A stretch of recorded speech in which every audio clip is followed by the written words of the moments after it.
Rain hammered against the rusted prison gates like the ticking of a war drum. Inside, shadows stretched long under flickering lights. The walls were painted with the stories of men who'd lost everything: dreams, freedom, even their names. But deep within that maze of concrete and iron, one man sat still. His name was Marcus Kane, inmate number 47291. And to everyone else, he was just another quiet black man doing time for a crime he swore he didn't commit. He never spoke about his past, never joined the cliques or picked sides. Now, framed for a murder he didn't commit, Marcus found himself in a world where honor meant nothing and survival meant everything. But the walls had ears, and the predators inside could smell fear. They didn't know who they were dealing with, because beneath that calm, quiet stare was a warrior forged in the fires of war, a man who'd fought terrorists, dictators, and impossible odds. And tonight, when the prison lights dimmed, someone would make the mistake of finding out exactly who Marcus Kane really was. Marcus Kane woke before dawn as he always did. Old habits never died, they just adapted. He pressed his palms together and did push-ups in the thin strip of space between his bunk and the steel door. 100 reps, then sit-ups, then squats. The rhythm was the only thing that still felt like control. Across the tier, the prison came alive with metal clanging, guards barking orders, and inmates yelling for breakfast. Marcus ignored it all. He learned long ago that the loudest men were usually the weakest. The gang that ruled Cell Block D called themselves the Serpents, a mix of hardened lifers and young hotheads led by a man named Razor. Razor was tall, wiry, with tattoos crawling up his neck like snakes. He'd done 10 years already and believed fear was the only law worth respecting. That morning, Razor's attention landed on Marcus. "Yo, who's the monk?" Razor said, tossing his spoon onto the table. His second in command smirked. "Kane, quiet boy." Razor grinned, gold tooth flashing. "That right? He don't look like no killer to me." From his corner, Marcus heard every word but didn't react. Years of intelligence work had trained him to read people without being read back. Razor wasn't just testing him, he was hunting weakness. By noon, the rumors began to spread. Razor wanted to initiate the new guy. The guards looked the other way. Entertainment was rare, and Kane was a mystery they didn't mind seeing broken. "You deaf new boy?" Razor asked, stepping into Marcus's shadow. "You been here 6 months and ain't said a word. You too good to talk to us?" Marcus turned slowly, his gaze steady, voice calm. "No, just nothing worth saying." Laughter rippled through the gang, but Razor's grin tightened. He wasn't used to being dismissed. "You military or something?" Razor sneered. "Got that posture." That night, whispers ran through the cell block like wildfire. Razor had put a hit out. Tomorrow morning during laundry duty, they'd corner Marcus in the lower corridor. No guards, no cameras, a perfect setup. But Marcus wasn't sleeping. In his cell, he sat cross-legged on the floor, eyes closed, breathing steady. His mind wasn't in Iron Creek anymore.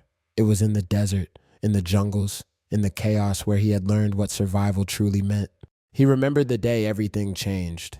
His final mission, Operation Phoenix, a hostage rescue gone wrong. His team ambushed. His best friend, Captain Rowe, killed.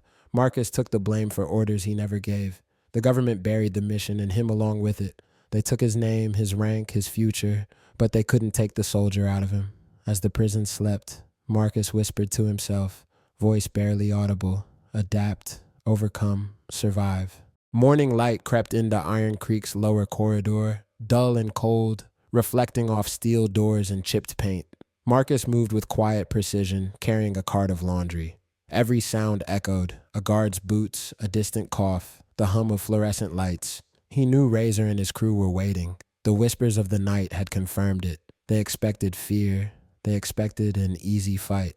What they didn't know, Marcus Kane had fought wars they couldn't imagine and survived. Razor appeared at the corner, a sneer plastered across his face. "Look who it is," Razor said, his voice a mix of amusement and menace. "Time to see if the quiet boy's got some fight in him." Marcus stopped pushing the cart, eyes scanning. The moment stretched. Then, with the calm of a predator, he dropped the cart and raised his hands, not in surrender, but in readiness. Razor lunged first, swinging wildly. Marcus sidestepped smoothly, a shadow of movement honed by decades of combat training.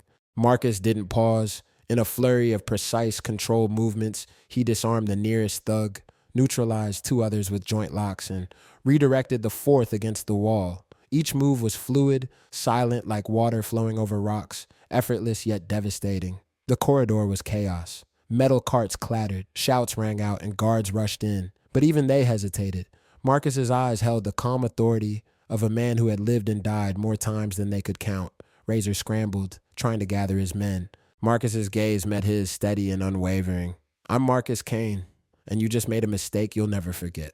A silence fell, broken only by the thudding of guards' boots. Marcus moved again, a blur, incapacitating Razor's men with precise, non-lethal strikes. Each move was surgical, deliberate, and terrifying in its efficiency. By the time the guards reached the corridor, Razor lay groaning on the floor, his crew immobilized but unharmed. Marcus straightened, breathing steady. One of the newer inmates whispered, awestruck, Did he just... Another nodded, eyes wide. "He's Delta Force, no doubt about it." Marcus didn't answer. He simply turned and walked to his cell, every step measured. The legend that had been silent for months was now fully awake. The entire block had witnessed it. Fear and respect mingled in the air like smoke. Word spread through Iron Creek fast. By lunch, no one dared challenge Marcus Kane again. But Marcus didn't seek fear or respect. He only sought survival and justice. In that moment, the quiet man had reminded the world, and the men of Iron Creek, why he was feared far beyond prison walls.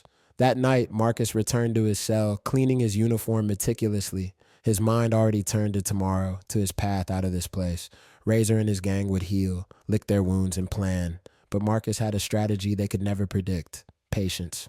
He lay on his bunk, listening to the hum of the prison, the distant drip of water, and the occasional muffled shout. In his mind, he wasn't just Marcus Kane, inmate number 47291. He was a soldier, a brother in arms, and a man who had learned to survive against impossible odds. "Tomorrow," he whispered, voice calm. "Freedom comes tomorrow." The morning sun barely penetrated the high walls of Iron Creek Penitentiary, painting the yard in cold gray light. Marcus Kane stepped out for his morning exercise, calm as ever, though the tension in the air was palpable.